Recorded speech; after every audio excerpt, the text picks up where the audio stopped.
Excellent. Thank you, everybody, today, including the panel sitting across from us, who I think are judging us today. We've got quite a large panel across from us. But hopefully we should be quite quick today. So, welcome to today's Audit Committee. Just let Peter sit down. We just all gave an introduction to ourselves, Peter, and what we've been doing all day. Thanks very much. I'm Councillor Glenn Bluff, Vice Chair of the Audit Committee, chairing the meeting today. Before we commence, I would just like to outline the domestic arrangements for this meeting. We are not expecting a fire practice today. If the alarm sounds, please leave the chamber, then turn right and proceed down the stairway through the emergency exit on the ground floor. The assembly point is in the public square in front of CAST, just beyond the fountain. Anybody with mobility issues should wait in the refuge area near the lift and use the intercom to call for assistance. Iris, I'll give you a fireman's lift now, don't worry. Right, this meeting will be recorded and published on the council's website. By entering the council chamber, you are accepting that you will be recorded and your images will be retained and broadcast by the council. If anyone intends to record today's meeting, please ensure that it does not disturb the conduct of the meeting. Please ensure that your mobile phones are switched off or on silent, and I will now commence the meeting. Apologies for absence. I've received apologies for absence from the Chair, Councillor Austin White, and Councillor Dave Shaw. Are there any other apologies? Sorry, Gareth. Thanks very much. Thank you. Okay, are there no items on the agenda where the public and press are to be excluded? Is that agreed? Agreed, thank you. Okay, and then declarations of interest. Are there any declarations of interest, please? No, fantastic. If there are, please complete any declaration forms afterwards. Moving on to the minutes of the Audit Committee meeting held on the 25th of July. I hope you've had time to read these minutes. Can the minutes be moved as a true and accurate record? I'm trying to remember who was there. You were there, weren't you? And just me, I think. No, so Iris, I'm looking at you, really. I'll remove them. Excellent, okay, and that's seconded? Yep, okay. Right, agreed. Lovely. Okay, as all members have, moving on to the Audit Committee Action Log, item 5. As all members have read the report, can I ask Peter Jackson, Head of Internal Audit, if he wishes to bring any specific issues to members' attention or has anything to add to the report as drafted? Peter. Thank you, Chair. Nothing to add to the report. Happy to take any questions. Thanks, Peter. Does any member wish to speak on this item? Iris, do you? No, I'm fine, thank you. Okay. Okay, I did have a question on it, Peter, and I do apologise because I've gone and mixed it up with Austin's questions. So I'm at a slight disadvantage of Austin's questions. Sorry, Chair. Just sorry, Peter. Just 1 second. I'm apologising to myself here. Okay. Oh, it's okay. It's on the next item, so we're good. Right. Thanks very much. I'll now read out the recommendations within the report. The committee is asked to note the progress being made against the actions agreed at the previous committee meetings. Is that moved? And seconded? Thanks very much, Iris. All agreed? Yep. Thank you. Recommendation is noted. We'll now move on to breaches and waivers to the Council's contract procurement rules. We've got Holly and Scott here with us as well. As all members have read the report, can I ask Holly Wilson, Head of Procurement, if she wishes to bring any specific issues to members' attention or has anything to add since the report was drafted? Holly. Thank you, Chair. Just to go over, I'm taking the report as read, but just to sort of highlight some figures within. With regards to waivers, there was a slight decrease for this last 6 months period from 16 down to 15. So that remains at quite a sustained rate of waivers, 6 months to 6 months. There was a significant drop, very positively, on breaches. For this last 6 month period, we actually had 0 breaches, which is an absolutely fantastic position for the council. 9 were also resolved within that period. Just to know for Audit Committee, the Procurement Act, which went through Royal Assent in 2023, and is in a significant change to the way that public procurement is undertaken, has been delayed. It was meant to go live on the 28th of October this year, 2024. Government have now delayed that, and it is set to go live on the 24th of February 2025, which is welcomed, as there is quite a lot of work to implement those new procedures and regulations. This will ultimately result in a redrafting of the contract procedure rules, and that redrafting is underway. As you can imagine, that had already started with anticipated new date, and those will be coming to audit, so that at some point in January, I think I am on the January meeting for that. All Appendix 1 shows the breaches situation. Another significant item that has happened over the last 6 months, we've launched the procurement and CPR e-learning module. I know that was something that Audit Committee really wanted to push forward, and we've managed to get that launched. That's mandatory training for a selection of officers across the council, so that has gone live. I think that's it. Okay, do any members have any questions? We'll start at the end with Stuart. Thank you, Chair. A comment, firstly, if I may, just by way of the reduction in breaches, indeed the elimination of breaches, Holly, it is hugely positive. So, through you, Chair, thanks, and excellent work in that regard. Just by way of point 15 there, Holly, the new Procurement Act, which you touched upon in your introduction there. How well progressed are we by way of preparing for the implications of that? I mean, you touched upon, you've already started some of the work there. Are we in a position to kind of be able to apply what we need to apply by February 25? A really good question. We are. We started with the intention that we were going live on the 28th of October, so that work progressed at pace. The procurement contract regulations that came in 2015, we were given a 2-year lead in. We were given a much shorter timescale for these. We are ready. We have done the training internally with staff. We have done the procurement professionals and legal professionals in the council have undertaken the Cabinet Office training. We have been reviewing our processes and procedures, our invitation to tender documents and so on. So everything is either done or underway.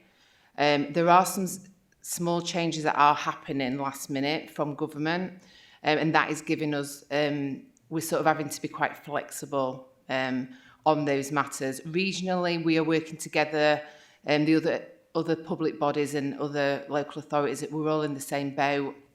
The contract procedurals, like I've said, are in draft. So they are going to full council in February. I'm trying to think what else. We are, in short, we are ready. There are a lot more obligations on public bodies around transparency. We have to publish a lot more notices. This is going to put an additional administrative burden on public bodies, but we are well prepared, should I say. Thanks very much. John, did you have a question? No? Okay, Iris. Yes, these are Austin questions. First of all, he's asking if there's any background information to give an explanation regarding the position of having no waivers. I mean, you know, it's quite a change, really. No breaches. No, yes, regarding this position, yeah, no breaches. So there's that one. And the other one is about paragraph 26, which is the training. Is there any update on the amount of people who have done this training now? Because it was basically only half of them had done it. Is there any updated figures since this was printed? So on the first question, I have briefly mentioned some of the works that were undertaken in the report, but we've got to this position, and it's been a long-term strategy for my team and across the council of works that have led to this. We have really progressed close working and relationships between my staff and the heads and senior managers across the council. We've got better planning. We are engaging with senior managers and those responsible for contracts much earlier than we used to do previously. We've moved our procurement planning spreadsheets, as there were, into our actual tendering system now. So that's made a huge difference. We've set a policy around putting in place longer term contracts with the necessary break clauses, but so that the same contracts aren't coming round as frequently, but giving the council a get out if we don't want to be in those contracts anymore. So that seems to be paying off now.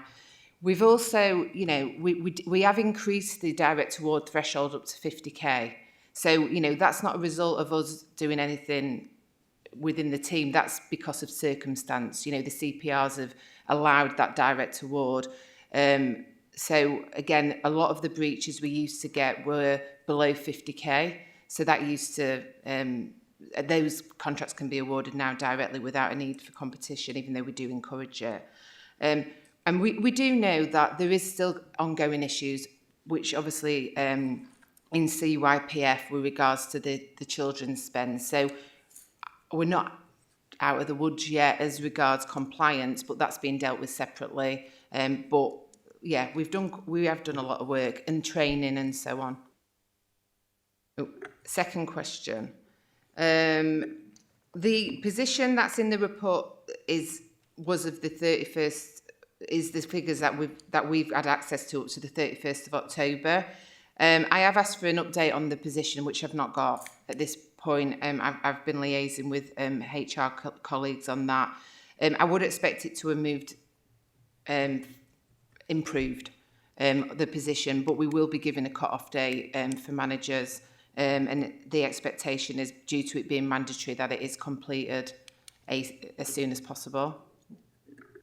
Can I just a supplementary saying, who is responsible for ensuring the training is completed? That was pardon. Yeah, so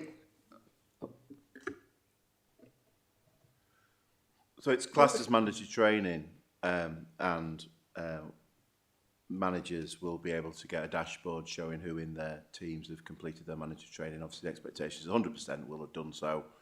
Obviously, you get occasionally people are away from work for a long period of time, maternity leave and such like, they're not going to hit those targets, but without those exceptions, the expectation is that as managers we will ensure that all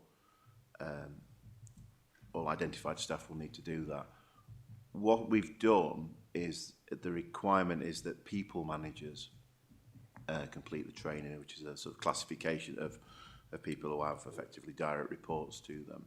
Not all of those people will be involved in procurement. So this isn't targeted as such to procurers. I think we will do some additional work on it. We will do some additional chasing on it, and we'll definitely do some targeted chasing. So if people are on our radars as procurers, they definitely need to be doing that sooner rather than later. But I think what happened as well was it was a soft launch for training, so it didn't have a deadline for completion.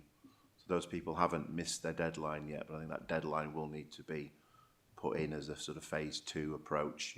There will be an expectation that it will be completed by X date, and that reminder will go out. So we'll be doing that shortly. 50% is promising. It's not the finished product by any means, but it's relatively promising. There is a lot of mandatory training for us, as indeed you.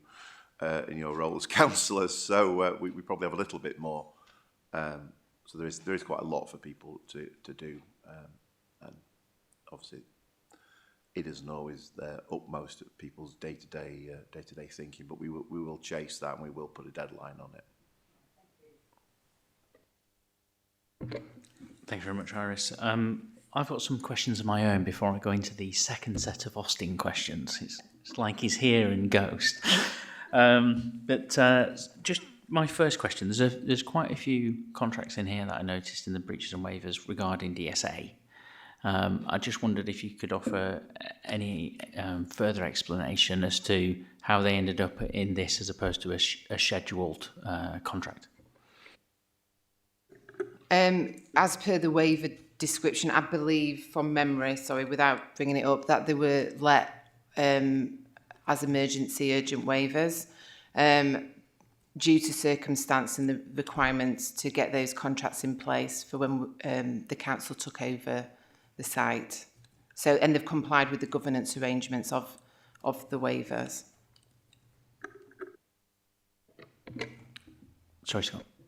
I mean, that's obviously a project that is moving fast for obvious reasons. It's not a linear project, and it's obviously something that the council doesn't previously have a great deal of expertise in doing. So it does have to be adaptive. And I mean, for instance, one of those on there is an insurance contract.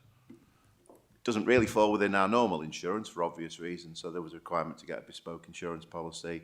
It had to be put in place for the date of handover of the lease. I think it took some doing from our very talented insurance manager at the time to get that in place, and it obviously doesn't really allow for the normal procurement processes, but in time all those things will be aligned going forward, and certainly any longer term plan for the airport would need to be lined up in a normal procurement manner, however that airport ends up.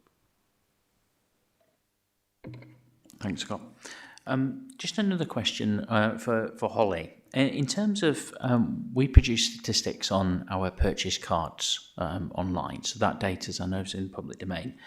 At what point do regular purchasers on cards become a procurement point? Because I noticed that some of them seem to be fairly regular, they're with the same suppliers, they start to add up, the amounts start to increase quite considerably. And we're talking tens of thousands in some cases to the same supplier. So I just wondered, at what point does that trigger into the procurement area, and are you monitoring that? Yeah, we revised the purchasing card policy, I believe, last year, from memory. My team monitor the purchasing card spend on a quarterly basis. So we get the reports that you'll probably see publicly of the spend, but obviously we get more information about who's spending it on which cards and so on. They are tracking whether, if it's regular spend, something that we could put on contract, anything that they shouldn't be buying on purchase cards, i.e. fuel. Within the policy, they're not supposed to be buying fuel, financial services, recruitment and so on. So that is monitored quarterly. If something becomes a regular purchase, we will speak with purchase card holders and say, what, do we need to put this on contracts and so on. So I would expect that those sort of things are put on contracts. Sometimes we can't put it on contract for certain reasons. So I'm trying to think of something what it would be applicable to. Maybe something like that we're buying from abroad or something like that. But if there's any examples you want me to check out, I'm more than happy to have a look at that, Councillor Bluff. Yeah, and we do check for aggregation. Obviously, we see that. Yeah. Thanks very much. Thanks, Holly. And I just had a question that I've got from Austin, but just before I do that, Austin did ask me to just kind of remind members and of the audit committee that we're here to ensure that the process for managing breaches and waivers is in place and is being followed by the officers, and we're not necessarily investigating every single waiver and breach in this pack. And I do echo what Stuart said. It is very nice and extremely unusual for us to see no breaches. So well done to everybody involved on that. But Austin does have a question. So he asked me to ask both you, Holly, and Scott, if you're satisfied with the current arrangements. I should hope you are, but if there are any current problematic areas that the audit committee should be aware of. I was rather expecting this because I think he asks this probably every time we come. Yeah, I am satisfied. Obviously, it's always it's great to have a zero return on on breaches, but I do realise that I'm setting myself up for a fall because that standard may not always be kept. And it's important, I think, that there are actually a couple of members of the procurement team here, and it's good for them to see actually the rigour at which the committee do actually take an interest in this, and actually they understand why sometimes we end up having to be harder with certain areas around waivers, and we actually have to sort of sometimes push them back. We do find it not always palatable in terms of some of the justifications. So there is a lot of work that goes into all of that at all levels, and as Holly said, a lot of work in terms of identifying spend, upcoming contract ends, and programming that in. So I'm comfortable with where we are. I'm comfortable with the processes. Obviously, we've said that we're reviewing the contract procedure rules, which will come to here, I think, in a joint session with EDSC, cause it's changed the constitution as well, probably in the next cycle, and then on to council as a change to the constitution. So obviously the Procurement Act notwithstanding, I'm comfortable where we are at the moment.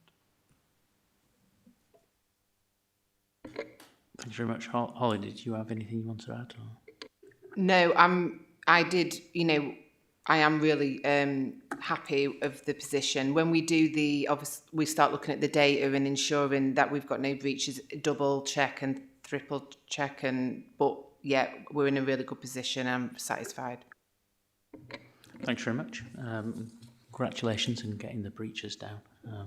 Unfortunately, I do think that there's only one direction of travel now, but anyway, just bask in the glory for a while.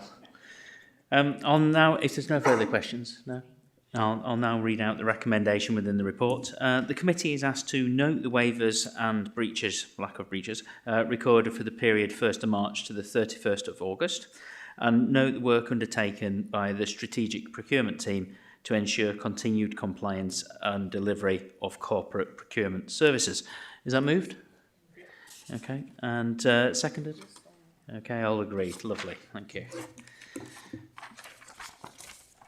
Excellent. We'll now move on to item 7, which is the CYPF commissioning arrangements and the update, today's update. As all members have read the report, can I ask Angela Harrington, Head of Commissioning and Quality, if she wishes to bring any specific issues to members' attention or has anything to add since the report was drafted? Angela. Thank you, Chair. Just to add that the report shows the success within the last 6 months that we've had, but we are aware that there is a long way to go, and it does outline some of our plans, longer term plans going forward. Thank you. Thank you very much. Do any members have questions? All right, I'll start with Stuart. Thank you, Chair.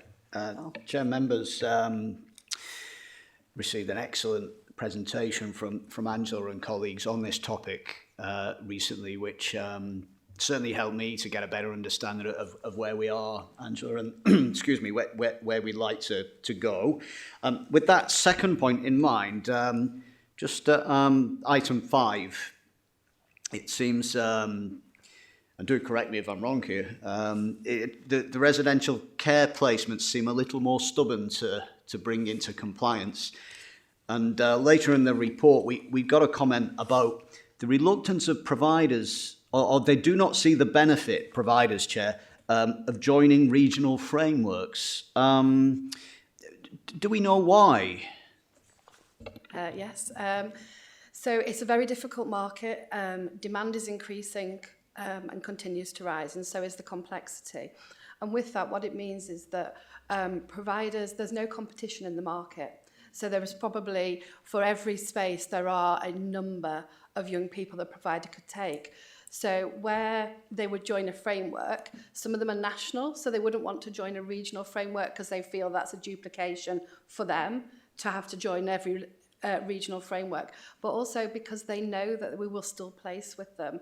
So they're really, at the moment, they have the upper hand in the market, and what we're hoping is some government intervention as we go forward when they're reviewing this on the back of the reports that are mentioned will help this market because it's very difficult to manage. Thank you. Thank you. Thanks very much. I had a follow-up question to that. Is that where the investigation with the Competition and Markets Commission is coming in? Yes, it is. That was the initial report on the back of the Josh McAllister report, and then that's feeding into, there's some recommendations from there. One is regional care cooperatives. There's 2 trial pilots at the moment, one in Greater Manchester, the other in the South East. And what we very much do, we'll take the learning from those.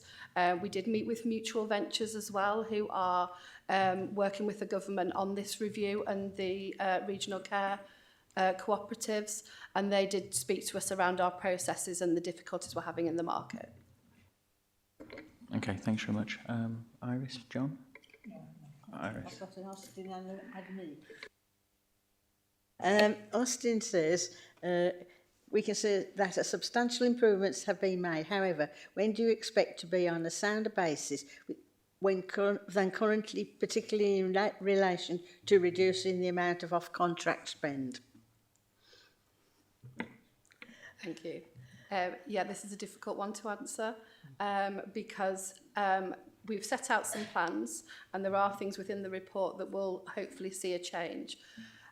Nothing is quick in this because what we need to do is engage with providers, and as we engage with providers then get them onto our approved provider list. So we don't expect to see an immediate change. What we would expect to do is capitalise on the work we've done in the last 6 months, but I think we're probably looking at a good 18 months before we would see any real movement, but also that depends on what happens with the government and where they review the provision of care. And from me, if I may, please. I'm looking at the item 9, non-compliant percentage. It is worrying that independent fostering agencies has gone up quite a bit, really, for non-compliant, as have the therapy services. I can see perhaps that's could be a shortage of staff in that sort of line. But also, why have the dates changed? Because we're looking at the very bottom, December 22 to December 23, but then we go August 23 to August 24, so we've sort of stepped back 6 months, 5 months, whatever. Yeah, that's because when we came to audit first time, I can't remember when it was. It January? February. Yeah. So the data was available for the previous 12 months, the earliest data. Then obviously we've come now and we brought it up to August, which is what we could get. By the time the reports need to be produced and so on, it was up to the end of August. So we've had to take it because it's not been a 12-month. We've come back within 7. What month are we in? Yeah, 9. Yeah, 7 months or something. Sorry, I can't count.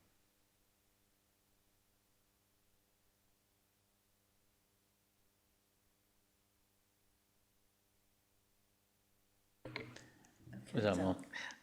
Thanks very much. Last one from it's an Austin question for Scott. Are you happy with the arrangements and that have been put in place and progress made to date, and the ways that these have been reported?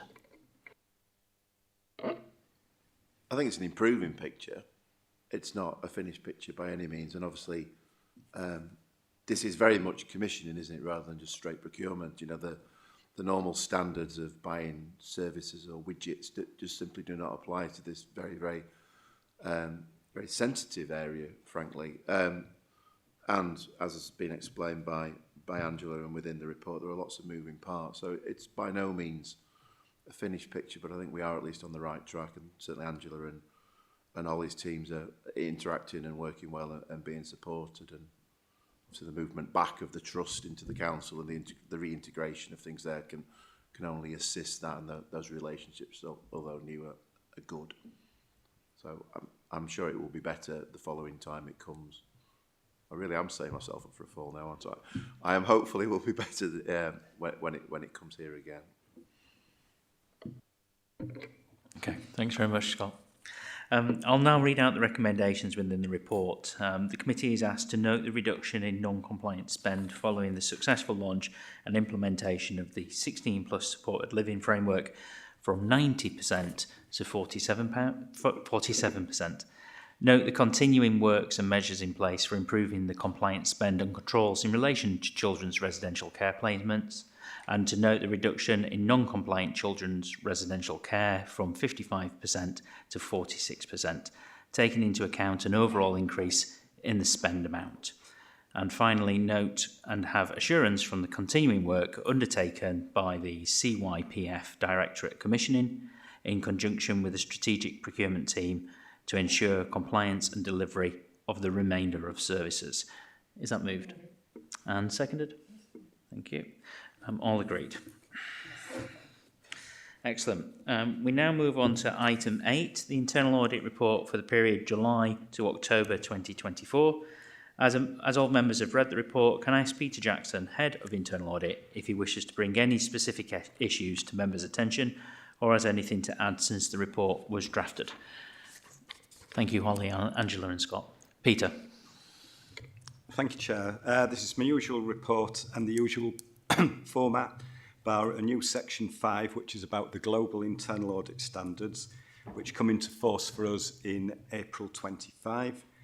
We've got one limited assurance opinion in this report, and I can provide some updated information on the numbers of reported overdue actions that are within the report. So I'm happy to take any questions, Chair. Okay. Do we have any questions, members? No? Okay. No, right, okay. Well, I've got some Austin questions that you feel to me at the last minute, but I've also got some of my own. In terms of the new audit standards, what impact is that having on your audit plan going forward for 2025? I'm not anticipating it having an impact on the audit plan, the areas that we're looking at. There's a lot of pre-work to do to assess the areas where it may impact on us, but the general feel and gist that we've been given is that if we are in compliance with our existing audit standards, then there shouldn't be a massive amount of work for us to do to be able to demonstrate compliance with the new standards going forward. There's some new areas that have been introduced around professional scepticism and root cause analysis and making sure that you've got your assurance mapping done, but we do have those to degrees in place, so it's just to make sure that we're really sharp on these new areas, Chair. Okay, thanks very much. Just in section 1, there appears to be a number of audits that have been dropped. Will you still be able to give your annual overall opinion with the apparent reduced coverage? Yeah, so there's a number of reasons why the reports have been dropped, and they're set out in the report. Some are basically the audit is no longer required, for example.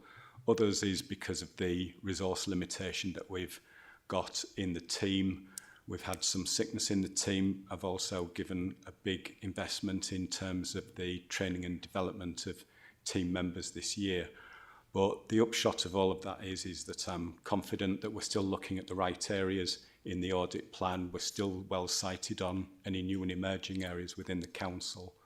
And as a result of that, I'm still confident in being able to give a positive opinion at the end of the year, Chair. Thanks very much, Peter. And just in terms of the sections in here, 4.4 to 4.6, these are the sections where you're giving the assurance as Head of Internal Audit regarding your plan coverage and your role in opinion over risk governance and control. Is there anything else you wanted to add on those sections in terms of your overall opinion to the plan? Yeah, this is where I'm putting my neck on the block a little bit at this time of the year. But for where we stand, the work that we've done so far this year, it hasn't identified any items that would give me cause of concern for being able to not give a positive opinion over our risk governance and control arrangements. For example, the limited assurance opinion we've given for bereavement services very recently is based just on one instance, one item. we haven't found anything either that we would want to put forward for consideration for the annual governance statement. And as I've just said, I'm happy with the coverage that we're going to be able to provide alongside all the usual sources of assurance that I'm still hopeful that we'll be able to give that positive opinion. Okay, and just given the challenges we've had with resourcing, and I know we've now got an apprentice on board, do we have capacity over the next 12 months to take on any special investigations or anything like that if they were to come our way, or would we need to seek external support? We're enjoying at the moment, as we have now for a few years, a much lesser level of special investigations than we've historically been exposed to and got involved in. COVID obviously put a strain on us doing a lot of the fraud checks, proactive fraud checks. We still are, touching lots of wood here, enjoying this sort of good position that the council's in terms of its risk governance and control arrangement, and that seems to come through on the fraud side of things, which we're covering shortly. We do always maintain a reserve of time within the team to do special investigations or any other contingency type work. And we've got next week 2 members of the team starting on the accredited counter-fraud specialist course to help develop the fraud investigation resources in the team. This is part of the ongoing development of the team that I've been talking about, and this fits in with the new standards also. So if we do get a large amount of fraud, then there will be an impact on the more routine work that we do, and if it becomes such an impact, then I'll be having conversations with Faye about some further support for perhaps externally to help support the team. Okay, thanks very much, Peter. Were there any follow-up questions from anybody? No, okay. That's good. In that case, I'll read out the recommendation. So the committee is asked to note the position of the internal audit plan, the internal audit work completed in the period, and the position with regards to the implementation of management actions arising from internal audit recommendations, and the current position regarding the ability to deliver the annual opinion over the council's risk, governance and control arrangements. Is that moved? Seconded? Yes. All agreed. Thank you. Thank you. Excellent. We'll now move on to, well, you mentioned about our position with fraud. So we're now moving on to item 9, which is Preventing and Detecting Fraud and Error Report, October 23 to September 2024. As all members have read the report, can I ask Peter Jackson, Head of Internal Audit, if he wishes to bring any specific issues to members' attention, or has anything to add since the report was drafted? Peter. Thank you, Chair. What I think this is a very positive report again this year, highlighting low incidence of fraud for a large, complex organisation of this size. We continue on with our strategy of delivering proactive counter-fraud strategies in order to prevent and detect fraud early on, rather than having to go down the detection route. And that continues to support the Council's strategy there. And this report sets out a number of the initiatives to achieve those. Happy to take any questions, Chair. Thank you very much. Do any members have questions? You're up. Chair, thank you. Thank you. If I may, the content of the report is excellent, as is the way it's presented. Pete, was a really pleasant would be the wrong word, but it was easy to read. And it's good to see the efforts that, as Pete touched upon, the very complex organisation is putting into this. I note that Doncaster's approach to counter fraud and prevention is decentralised, which is not uncommon insofar as I can see.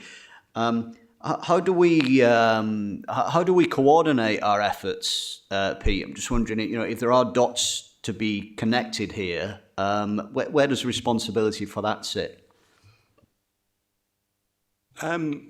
Where does responsibility sit? I think it probably sits with us, and it's really done through some very well-established relationships that we've got with the other teams in the council that have responsibility for fraud in their specific areas. So within the Blue Badge team, for example, and within the Revs and Bens teams. And there's some well-established formal reporting lines as well. So if there is any suspicions of fraud, then there is a very clear line of reporting that has to come through to FAIR's section 151, which gets passed my way. So that's really how it works. It seems to work well. Yes, we don't have the sort of one corporate fraud team, but it does mean that, you know, each team can work to its own area of specialism. Sorry, John, Iris. Yes, it's on the single person's discount review. Value of cancel single person's discount has gone up, and you know, when you're round and about, you see people who you know full well are getting a discount, but really you wondered if they should be. I understand, and this is why I want correcting if it's wrong, that if someone stays with you intermittently, shall I say, a couple of days a week, but doesn't live there, are people still entitled to the discount? Because, I mean, I know several cases where the partner or whatever stays about 3 nights a week and then doesn't, if you see what I mean.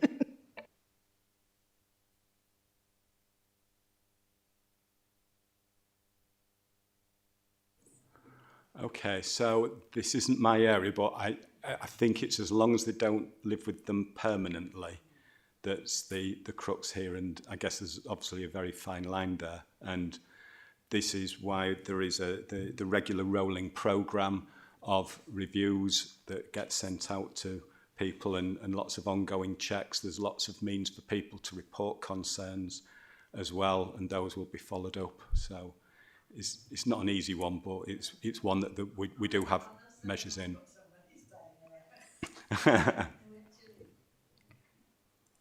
We had quite a laugh because the mayor had one to fill in. As did Councillor Ransom, apparently, because they were laughing about it in the council chamber. Because obviously the computer throws out every 7th one or 10th one or whatever, and you know, it's a random computer choice, I take it, when these forms go out. Oh, well, I didn't have one. They do. Everybody gets checked on a periodic basis. Oh, That's I how see. thorough it is. It wasn't my turn then. So, yeah. Okay, thank you.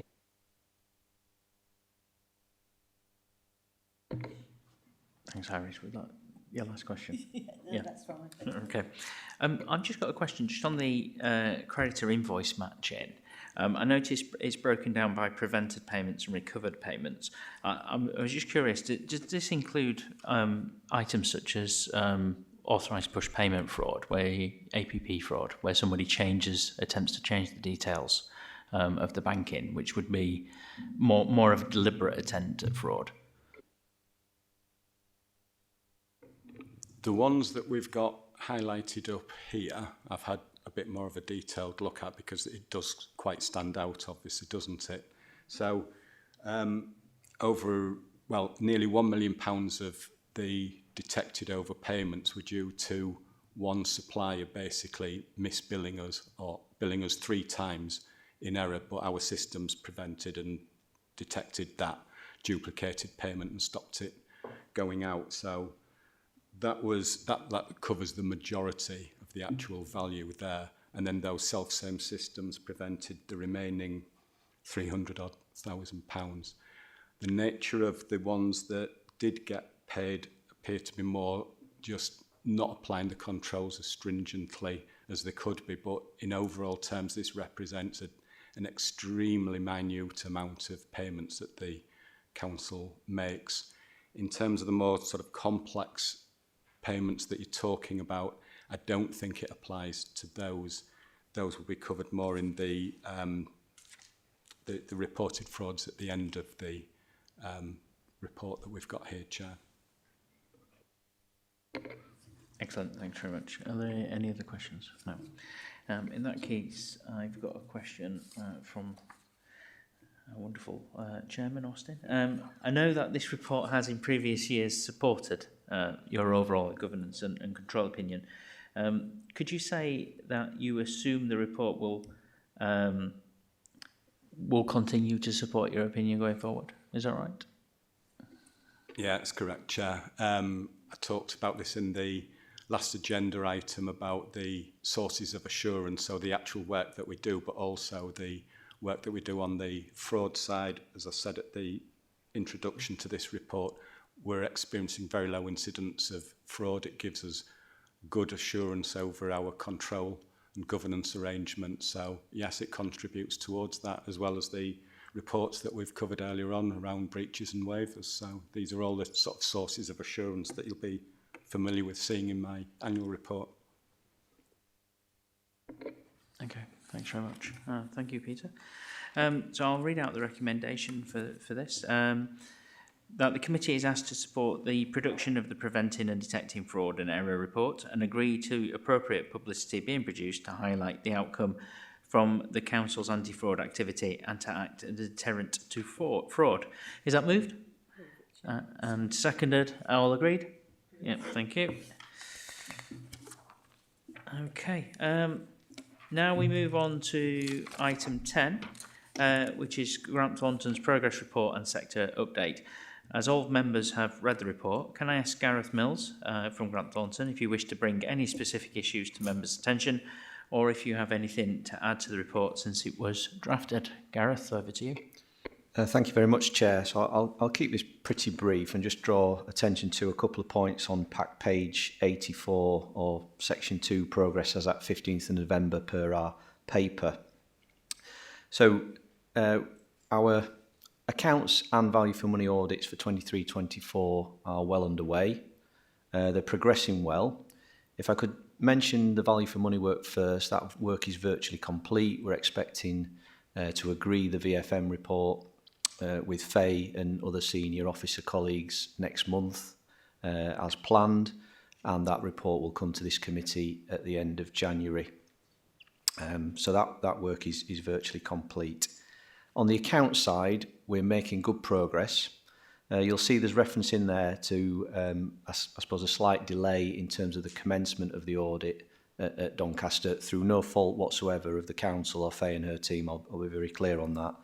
It was around, I guess, a prioritisation of Grant Thornton's resources to ensure as many as possible of the old year audits were completed and signed off in full. As a firm, that's the decision we took. We thought it was the right one for the sector as a whole, but that has a slight impact on Doncaster, as I say, through no fault of Doncaster.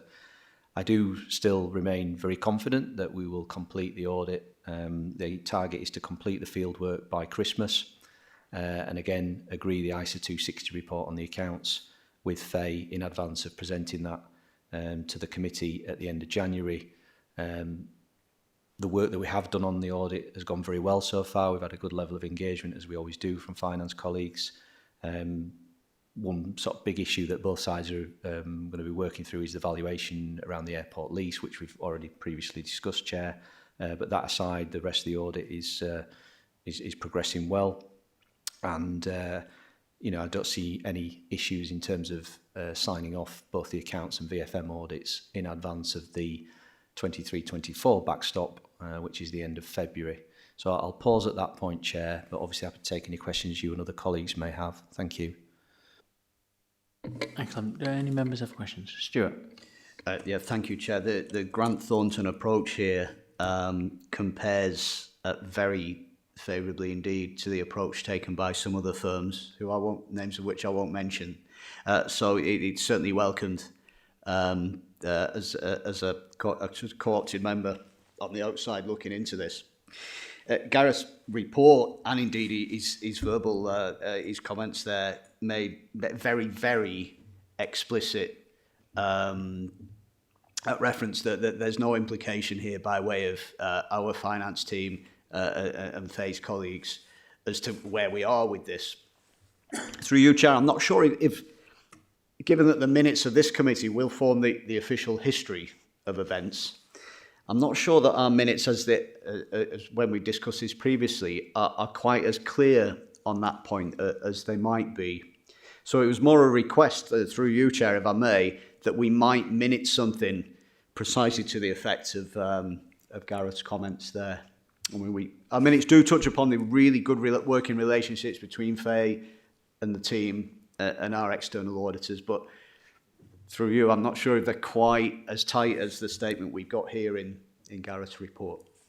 Thank you. Sorry, just to confirm, Stuart, are you motioning that we should record something to state the challenges in terms of doing the work with grants?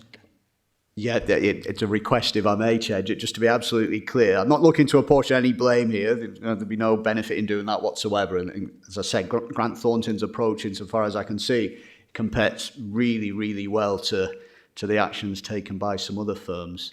But if we might, just by way of the history, there'll be people looking back on this in 5-10 years' time, you know, possibly looking to make mischief, dare I say it. So we might want to just be as explicit as we can as to where we are and why. Thank you. Okay, thanks. Faye, did you want to add to that? No, I just wanted to clarify. Dr. Green, in relation to the minutes for this meeting, we want to be explicit in these rather than change those previous minutes. Oh, indeed, yeah. I'm not suggesting we should change the minutes of previous meetings whatsoever. Just at this point, if we might minute something, to be as absolutely clear as we can, that there's no implication regarding Doncaster Council's finance team in this regard. Thank you. Sorry, Gareth, did you want to add anything? I was just going to come back on the national picture point, if I may, Chair, because I've got some up-to-date statistics. So, as of last week, Grant Thornton's sign-off rate for 22-23 audits was at 79%. Our aim is to get to about 85% by the backstop date of the 13th of December. None of this applies to Doncaster, just to be really clear. And we've, particularly taken that view because we thought that was the right thing to do for the sector. So the 15% or so that we were probably going to backstop or disclaim are the ones that have got really serious sort of finance or governance challenges. The rest of the firms combined are at about 20-ish%, and nearly all of that is one particular firm, to be fair. So I think it is just important, that's the context we're dealing with here. But Dr. Green's absolutely right. I'm very happy. Well, I'll put it in black and white, Chair, that that decision does not reflect on Doncaster or Faye's team, and I am still confident that we'll sign off in full and properly in the new year in advance of the next backstop, which is the end of February. Thanks, Chair. Thanks, Sharon. I was reading yesterday, I can't remember which newspaper it was, so I can't remember if I ought to take it serious or not. But it was stating that we're at an all-time worst position in terms of signing off accounts across all the local authorities. I'm just curious, what percentage, you mentioned how good you guys are doing at Grant Thornton, but what percentage of the overall local authority market do you have? So under the contract that was in place up to the financial year 22-23, Grant Thornton had roughly 40% of the market, and I'm saying that as a firm we're at 80% now. We think we're going to get to about 85 over the next couple of weeks in terms of signing off in full with a full opinion.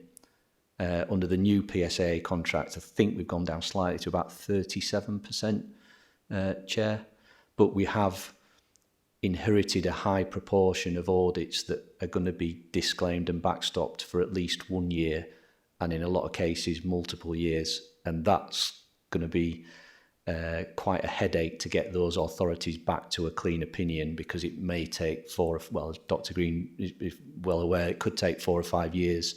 I mean, I've certainly inherited 2 in this region that have been disclaimed in previous years, and therefore, my task on those audits is to try and rebuild that assurance as quickly as possible. But under the accounting standards and regulations, it's very, very difficult to get back to a fully clean opinion in a very short space of time, Chair. Again, none of that applies to Doncaster because you've got a history of, good set of accounts, good set of working papers, excellent level of engagement from Faye and team with myself and my team.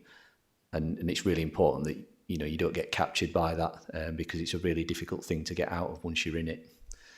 So thank you, Chair. Yes, John. Just as a matter of clarification, if the target's not met, what penalties are we likely to receive? Yeah, it's a good question, Councillor Healy. So under the old contract, I suppose in essence there wasn't really any significant penalties either for authorities that hadn't been signed off or for auditors that had not delivered the opinion, other than the full audit fee wouldn't have been due because the auditor's not delivered the full audit work. Moving forward, there is the threat, if you like, of being named and shamed if you're not in a position to issue even a backstopped opinion by the deadline. So, for example, and again, I will just make this clear, this doesn't apply to Doncaster, but if your 23-24 draft accounts are not available to be published by the 16th of January 25, then that authority cannot be issued with a disclaimed opinion by the backstop date of the 28th of February, because you've got to put them on deposit to the public for at least 30 working days. Now, there may well be nationally some authorities that don't issue draft accounts until after the 16th of January and may well be named, I guess. Now, I'm not aware there's any financial implications for that, but there may well be a list of those authorities that don't meet it. I mean, to be clear, you know, Faye and colleagues shared draft accounts, so was it end of May, mid-June, can't remember now, Faye, but certainly, you know, months ago. So again, you know, it doesn't apply to Doncaster, but there will be authorities out there that will not meet the 16th of January absolute end date to prepare draft accounts. I mean, we could spend the rest of the day talking about this, Councillor Healy, because just being absolutely frank, you know, the market overall nationally is in a complete mess, and that's why these backstop dates have come in, and they are by no means perfect, because you know, it's not a good look for Section 151 officers or audit firms that there's such a high proportion of accounts and or audits that are just not being done in full. It's not perfect, but it's a way to try and clear the high level of backlog that Councillor Bluff referred to, which is, you know, several hundred sets of accounts. I mean, we're inheriting a couple of organisations down south that have not had an accounts opinion under the old contract. So that's like 5 years worth of accounts that have never been subject to audit, Councillor Healy. So, as I say, just to be really, really clear, Doncaster is probably one of the top performing ones in the country. You've always had your accounts signed off in full within an agreed sort of calendar year. But that's not the case across the country. If I may, Chair, I think that's pleasing to hear. And I think he's right in that, sorry, I can't see your name, is it Gareth? Yeah. Is that my own view is that I think perhaps for a better understanding of the members, it might be well worth a seminar on this or a training session just to get the grips. I'm not looking at blame, but it's understanding the process and why we are where we are. And if I remember the debates at previous meetings, one of the biggest issues that Gareth raised was the lack of accountants or people entering the profession that hasn't helped in any way, shape or form, notwithstanding that the authority, excluding Doncaster, might have bad accounting practices. You just don't know. So they're in a far worse position than we are. And of course, there aren't enough accountants to do the work that's necessary. But that's my view. I'm just wondering what the other members might think. No, thanks very much, John. Iris, did you have anything to say? Sure? No? No, I do kind of agree with Councillor Healy, and I do always feel that we kind of get punished for being putting our accounts, getting them ready, and then we get kind of moved to the back of the queue because of what's happening elsewhere. And I know that's not your fault, Gareth, but and I do have a bit of a problem with the PSA contract because that's gone up considerably in cost, and I just feel like we're not necessarily getting value for money. But anyway, that's a debate for another day. If I may, Chair, I mean, I think it's only this year where Doncaster has been moved back slightly. So ordinarily, you've always been at the front of the queue to commence audits in July as soon as we finish our NHS ones at the end of June. Although it won't be me, Chair, because my 5-year tenure will end at the next committee at the end of January when I sign off 23-24. My understanding from looking at our resource delivery is that you will once again be in the first tranche for 24-25's audit. So I would expect my successor and Perminda as the ongoing senior manager to commence that year-end audit in July, as we've done in the previous years. To just come back to Councillor Healy's point around how have we got to this point, I think that there's the Redmond review is probably about 3 or 4 years old now. Councillor Healy, I've got a copy. I probably shared it with Faye before, but that's worth a read. There's some examples in the back of our progress report today that give a bit of a history of it. I think there've been challenges on both sides. So again, not from a Doncaster point of view, but council accounts have got longer over the last 5 years. They've become technically more complex. Certain organisations, given the funding regime, have come up with more innovative measures to increase income, which creates complex accounting, shall we say. There is an issue generally around qualified accountants with public sector experience on the finance side. And then on the audit side, that absolutely is in spades, because when the Audit Commission was disbanded, obviously that turned off a big recruitment tap, and the firms that historically worked with the Audit Commission, like Grant Thornton and others, we also turned off the recruitment tap around 2012, 2013. Fast forward on sort of 10, 12 years, where ordinarily there would have been a pool of experienced, qualified auditors out there, and they're just not. I mean, we've recruited quite significantly at sort of school leaver and graduate level. We've got over 450 people in Grant Thornton's public sector audit practice now. But a lot of those are, relatively new and relatively junior, and it takes time to get that level of experience. Things are improving, but it's going to be a long road back to get a sustainable external audit market practice.